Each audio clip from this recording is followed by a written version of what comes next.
The alarm bells screamed through the bridge of the ship Liberty as Captain Jake Morrison watched his homeworld burn. Earth was dying below them, its blue oceans turning black from the poison bombs the aliens had dropped. Cities that had stood for thousands of years were now nothing but fire and smoke. "Captain, we have to go now," said his wife Lisa from her station. She was the ship's chief scientist, but today her job was much harder. Today she had to save what was left of the human race. "The quantum drive is ready, but I don't know where it will take us." Jake looked at the screens showing the other ships in their small fleet. 50,000 people. That was all that remained of 8 billion humans. The rest were dead or dying on the planets below. The alien coalition had been very thorough in their work. "Sir, enemy ships are getting closer," reported Lieutenant Ben Taylor from the weapons station. "The Zephyrians have brought their entire war fleet. We count over 3,000 ships." Through the main screen, Jake could see them coming. The Zephyrian ships looked like giant metal spears, all sharp edges and weapon ports. Behind them came the Kralix vessels, fat and round like metal insects. Both species had once traded with humans. Both had once called themselves friends. How did it come to this? Jake asked, nobody in particular. 3 months ago, humans had been exploring new worlds and building colonies among the stars. They had been part of the Galactic Trade Council. Children from Earth went to schools on alien worlds, and alien children visited Earth's museums. Then the fear started.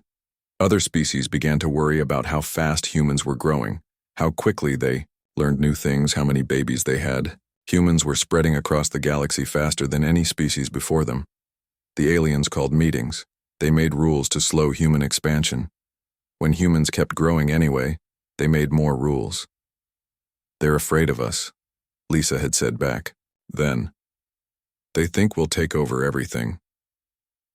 "We just want to explore and learn," Jake had replied. Why can't they see that? But fear makes people do terrible things. Fear made the Zephyrian Empire and the Kralix Syndicate join together. Fear made them call humans a dangerous species. Fear made them decide that humans had to die. The war started with attacks on human trade ships. Then alien forces hit the outer colonies. Jake had been commanding a patrol ship when the news came in.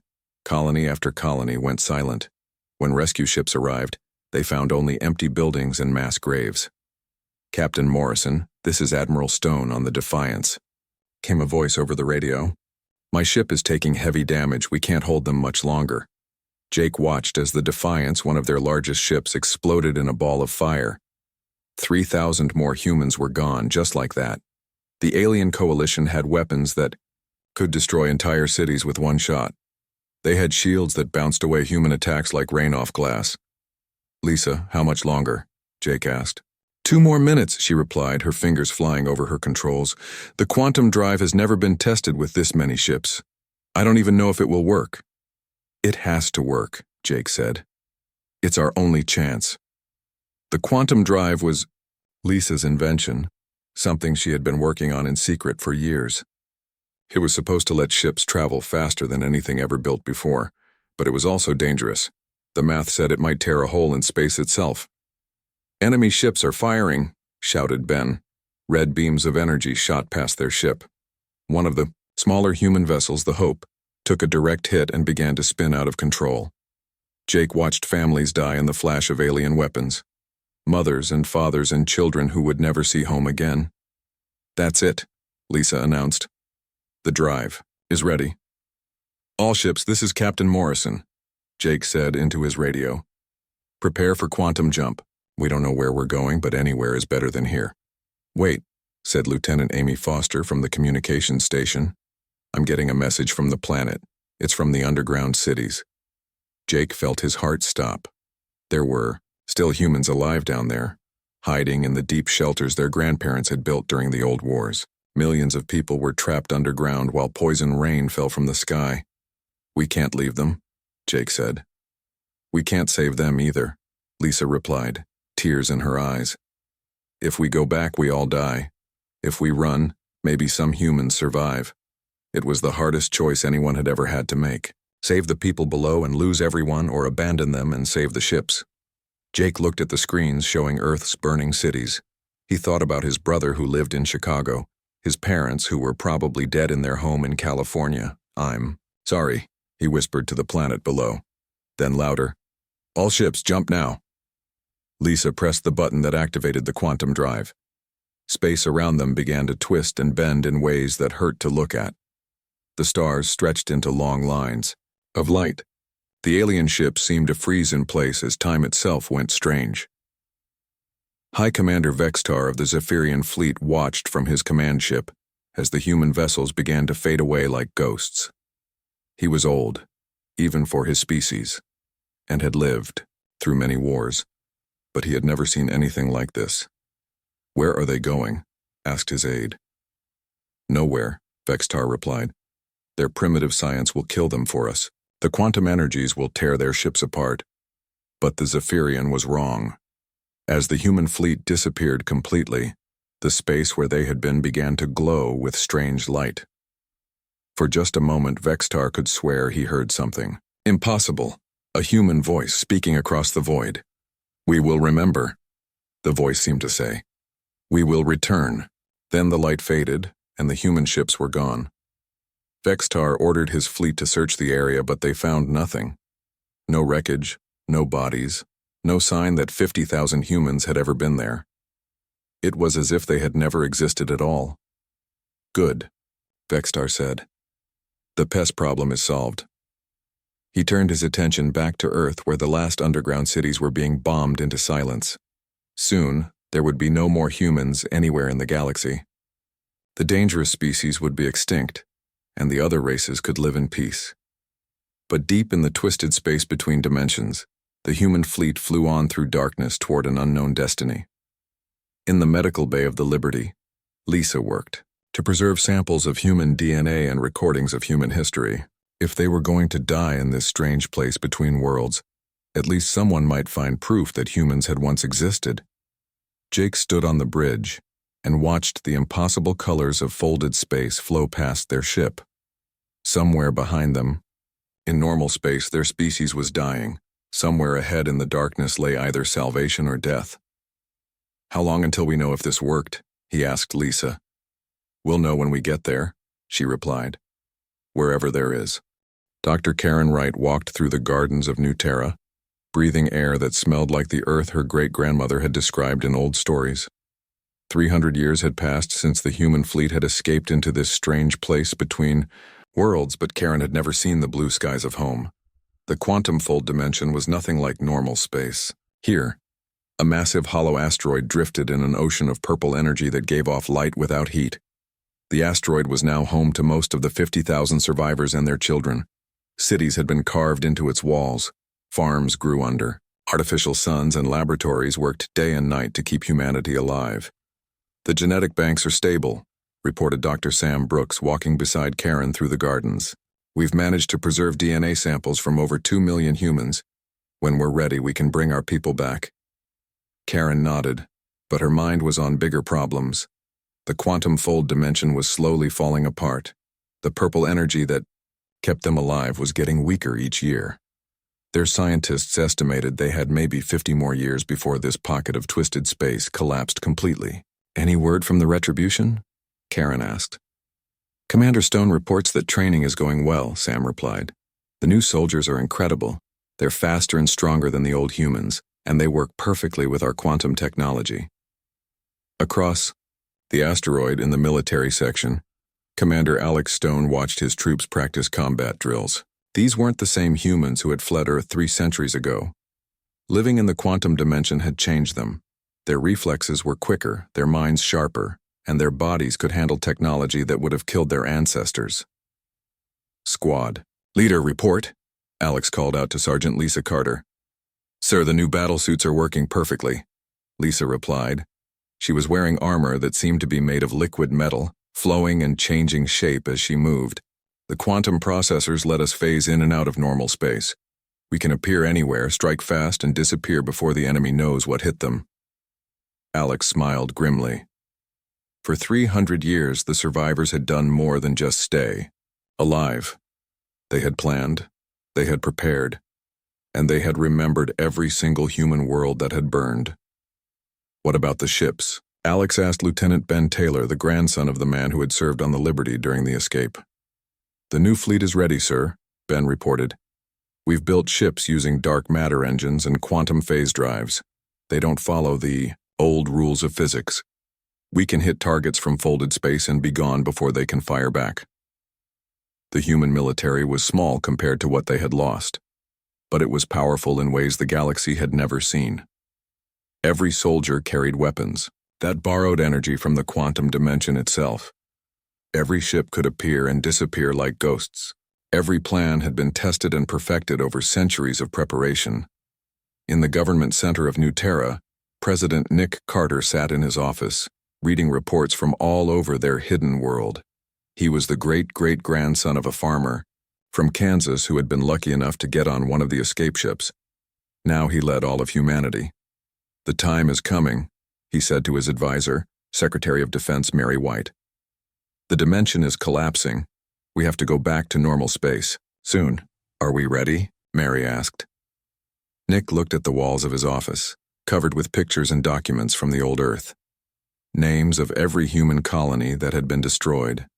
Pictures of children who had died in the alien attacks. Maps of worlds that had once been home to billions of humans. We're as ready as we'll ever be, Nick said. The question is whether the galaxy is ready for us. The plan they had developed over 3 centuries was not simple revenge. It was justice, carefully planned and precisely executed. They would return to reclaim what had been stolen, to rescue any humans who might still be alive, and to make sure that no species would ever again try to wipe out another entire race. Deep. In the research labs, Dr. Janet Parker worked on the most important project of all, the Genesis Protocol. Using the preserved DNA and quantum technology, they had learned how to bring back the dead, not as ghosts or copies, but as real living people with all their memories intact. The first test subjects are ready, Janet reported to Karen during their weekly meeting. We've successfully brought back 50 volunteers who died during the escape. They remember everything up to the moment of death, and their bodies are perfectly healthy. Any side effects? Karen asked. They're stronger and faster than they were before, Janet replied. The quantum energy seems to improve human biology. We could potentially resurrect millions of our people, but we need to be careful. This technology could change what it means to be human. Karen thought about that. Change had already come to their species. The humans hiding in the quantum dimension were not the same people who had fled Earth. They were smarter, tougher, and more determined. They had technologies that seemed like magic. Most importantly, they had a purpose that burned in every heart, to go home and settle the debt that was owed. Dr. Wright, we're getting some strange readings, called out Dr. Mike Johnson from his monitoring station. The barriers between our dimension and normal space are getting thin in several places. Karen hurried to look at his screens.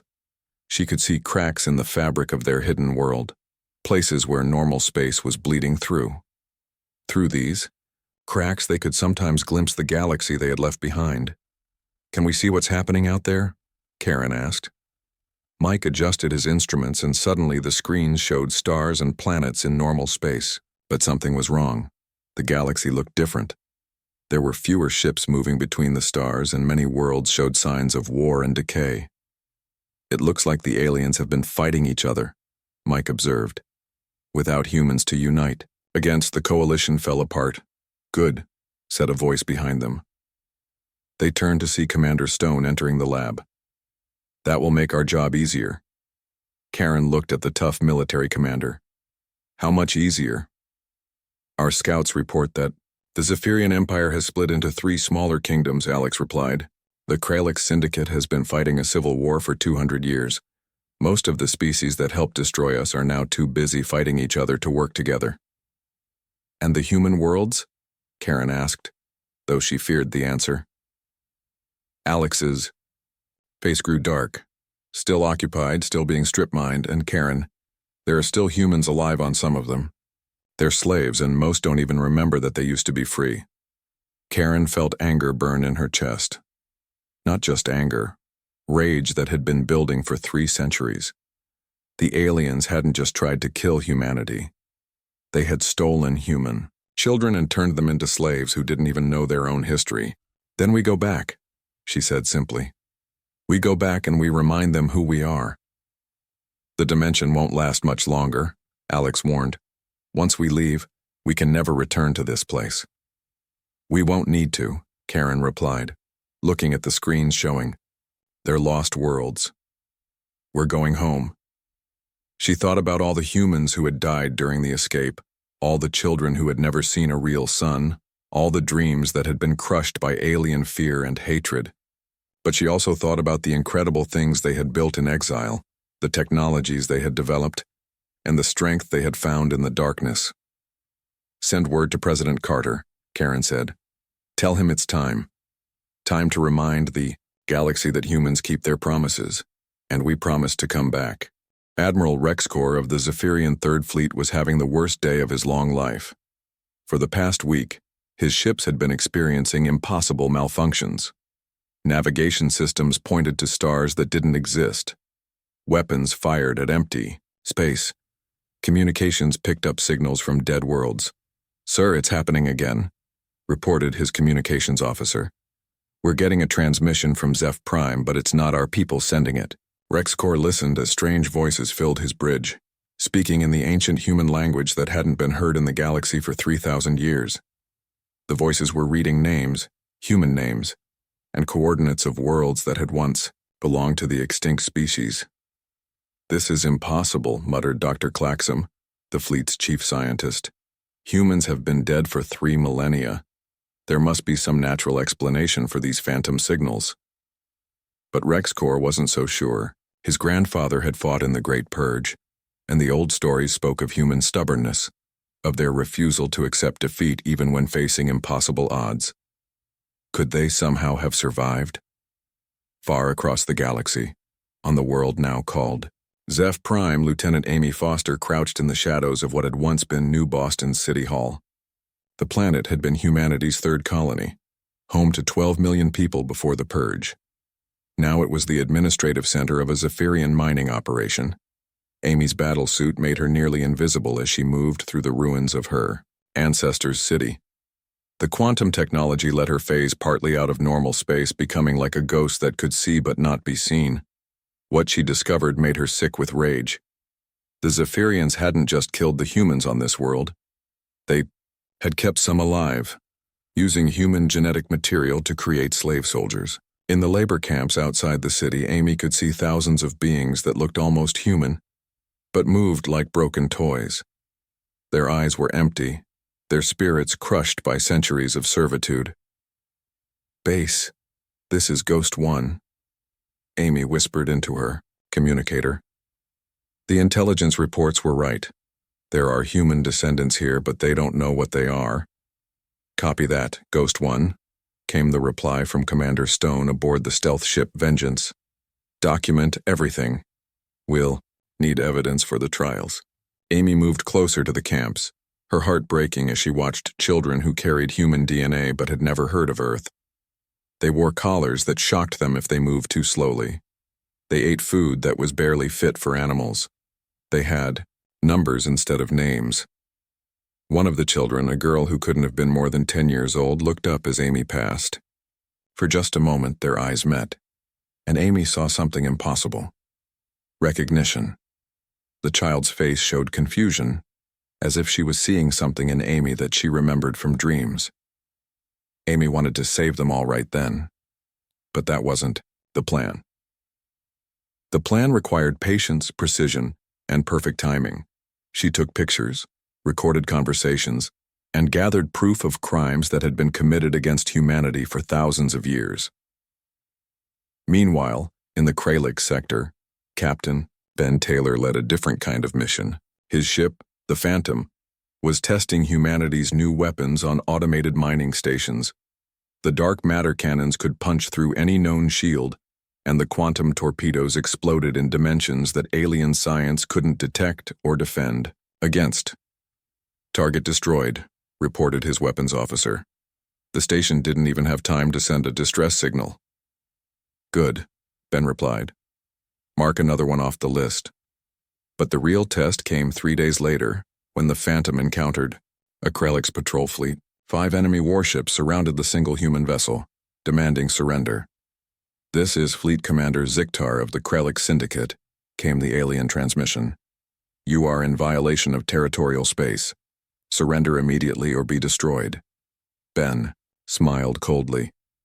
This is Captain Taylor of the Human Protectorate. You have 30 seconds to abandon your ships before we send you to join your ancestors. The aliens laughed. 1 small ship against 5 battle cruisers? It was suicide.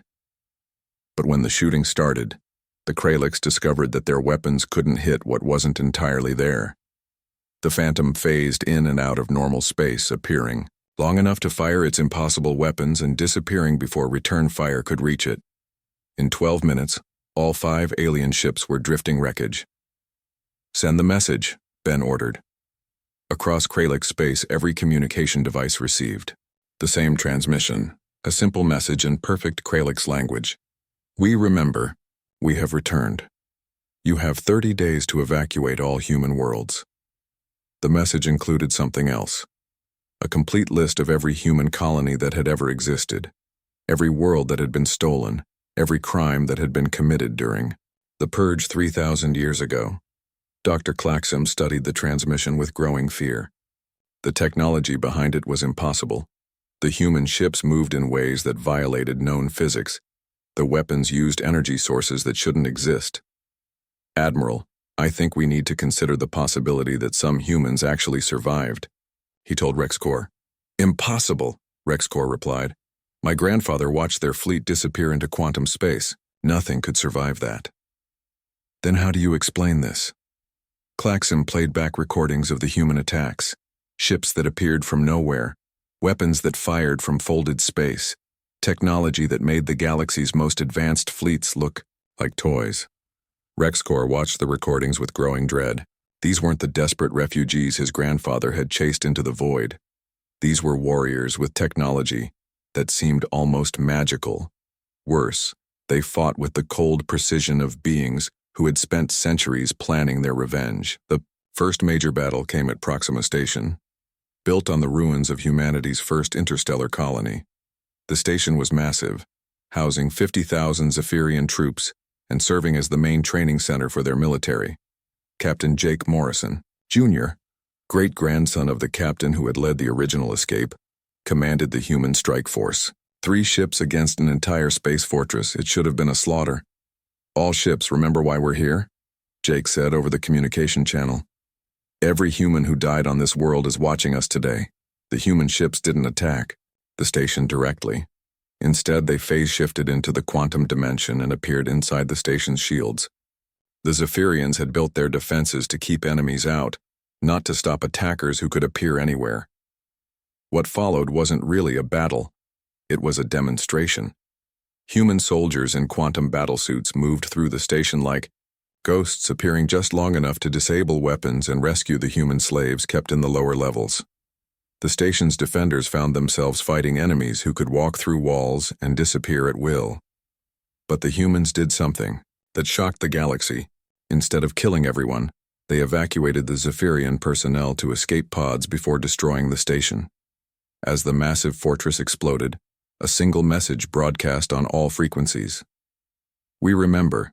We have returned. You have 30 days to evacuate all human worlds. The message was signed with the seal of the Human Protectorate, and it included detailed records of every crime committed during the Purge.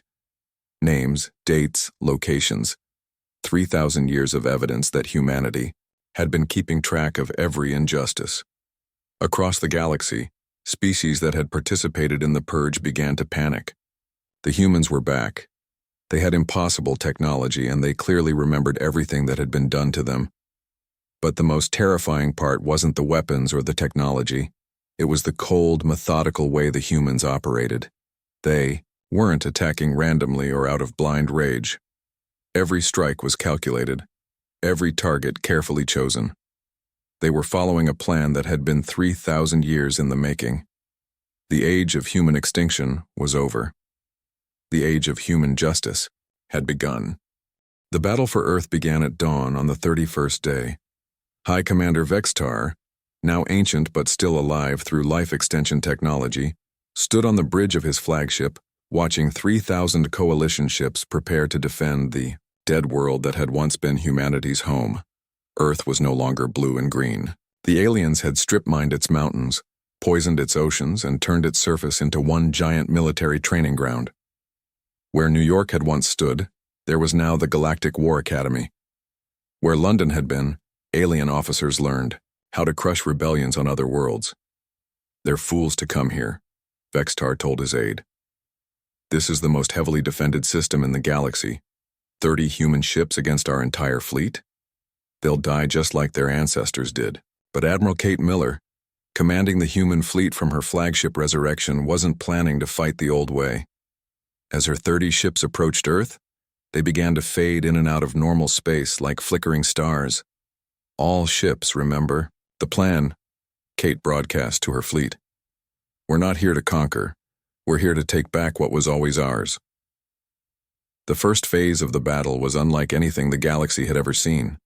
The human ships didn't engage the alien fleet directly. Instead, they phase-shifted into quantum space and appeared inside Earth's atmosphere, bypassing all the orbital defenses. "Impossible," Vextar shouted as he watched human ships materialize over Earth's major cities. "How are they getting past our shields?" His science officer, Dr. Claxam, stared at his instruments in disbelief. "Sir, they're not breaking through. Our defenses, they're appearing from a different dimension entirely. Our weapons can't even lock onto them properly." On the surface of Earth, human soldiers began teleporting directly into the alien military bases. But these weren't random attacks. Every strike was surgical, precise, designed to rescue human slaves and disable weapons without unnecessary killing. Lieutenant Amy Foster led a rescue team into the ruins of what had once been Washington, D.C. Deep underground, in cells that had been carved from the bedrock, they found thousands of human descendants who had been kept as experimental subjects for 3,000 years.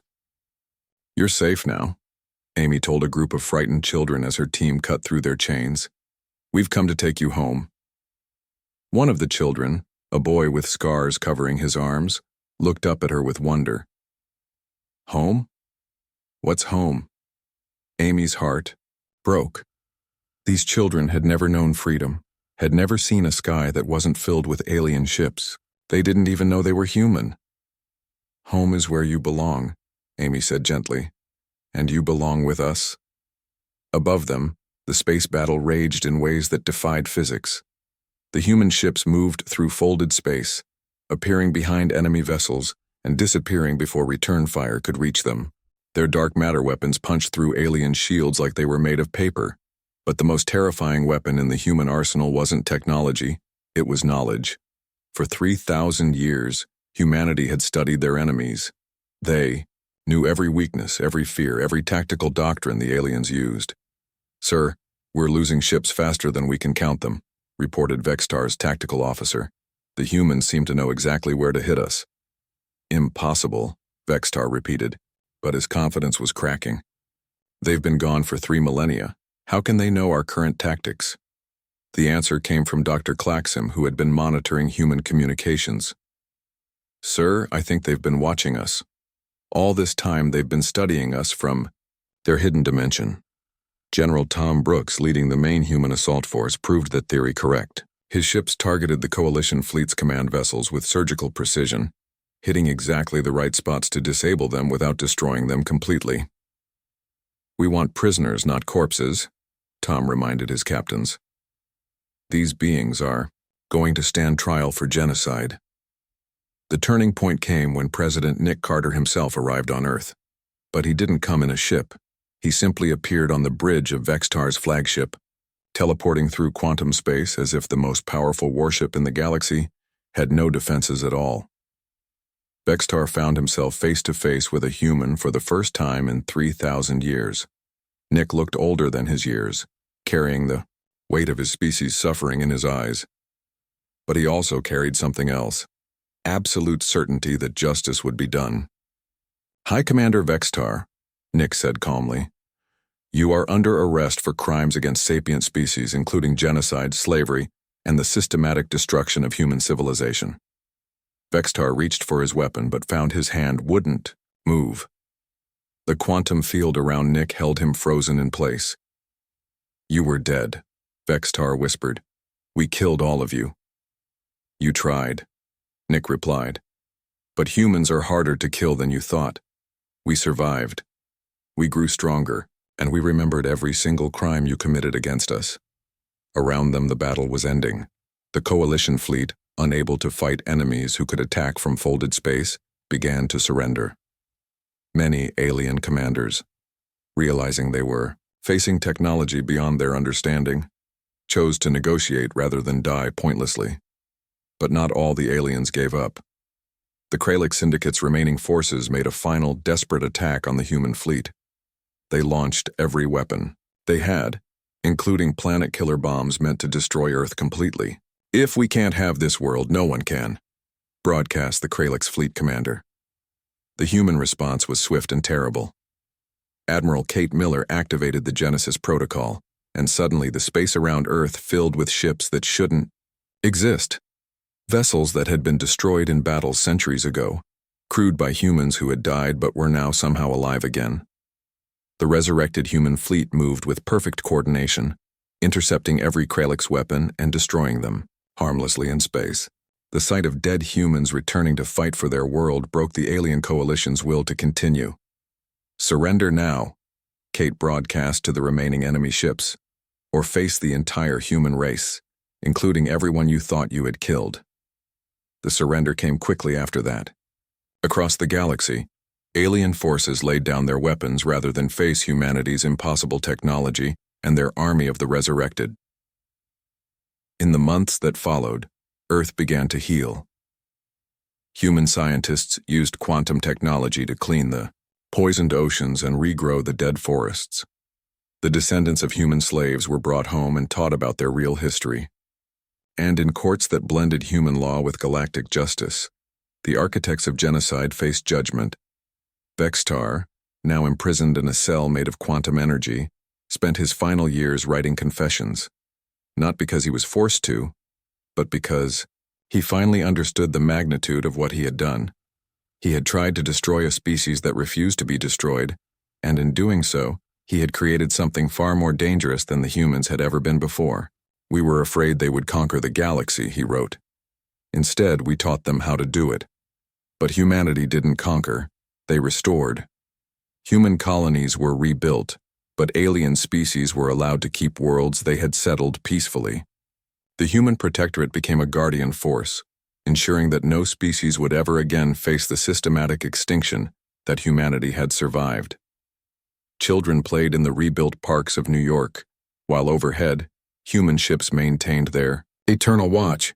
The galaxy had learned an important lesson. Some species cannot be destroyed, only transformed. And transformation can be far more dangerous than extinction. The age of human weakness was over. The age of human guardianship had begun, written in quantum fire across the stars.